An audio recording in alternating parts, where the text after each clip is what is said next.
ओम नमो भगवते वासुदेवाय। हमारे जो संत और महात्मा होते हैं वह संत महात्मा समाज कल्याण और मानव कल्याण के लिए अनेक प्रकार के प्रयोग कर करके और समाज को व मनुष्य को कल्याण कैसे हो इससे उसके कल्याण के लिए अनेक प्रयोग करते हैं। सुनिए, इसी क्रम में एक महान संत गुरु नानक देव जी महाराज का एक ऐसा मंत्र जो उन्होंने एक चोर को दिया था।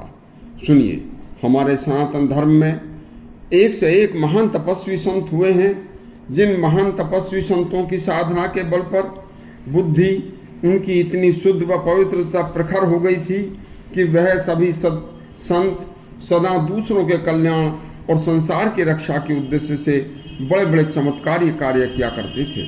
ऐसे ही तपस्वी संतों में एक संत गुरु नानक देव जी महाराज थे। उनकी बुद्धि व ज्ञान की प्रशंसा चारों तरफ फैली हुई थी। उनकी पवित्रता की प्रशंसा सुनकर एक व्यक्ति उनके पास गया। उस व्यक्ति का पेशा चोरी करना था तथा चोरी के साथ साथ अनेक प्रकार के पाप कर्म भी किया करता था। उस व्यक्ति ने चाहकर भी कई बार चाहा कि अब मैं कर्म न करूं, लेकिन व्यक्ति बार बार चोरी व पाप कर्म करने से स्वयं को धीरे धीरे घृणा तो होने लगी, लेकिन छोड़ नहीं पाता था।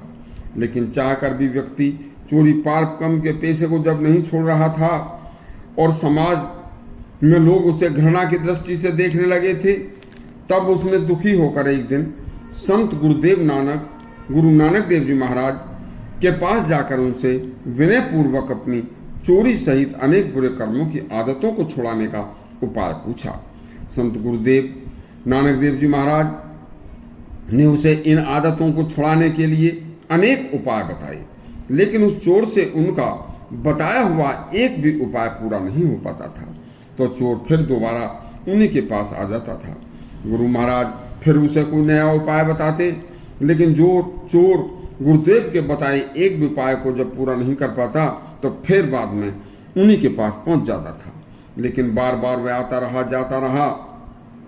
गुरुदेव एक के बाद एक उसे उपाय बताते रहे, लेकिन चोर ने गुरुदेव के बताए हुए उपायों पर कोई अमल नहीं किया, अपनी चोरी की आदत को नहीं छोड़ा। इसी तरह से चोर को बार बार गुरुदेव के पास आते आते काफी दिन बीत गए। अनेक उपाय चोरी छोड़ने के सुनते सुनते बहुत दिन बीत गए।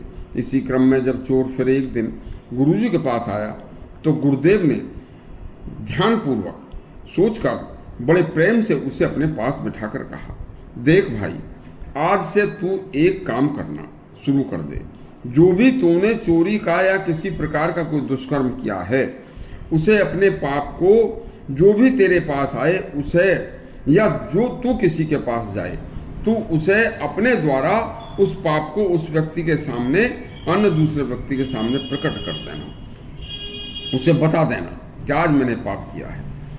बस मैंने तुम्हारे ऊपर एक प्रयोग भी कर दिया है भैया।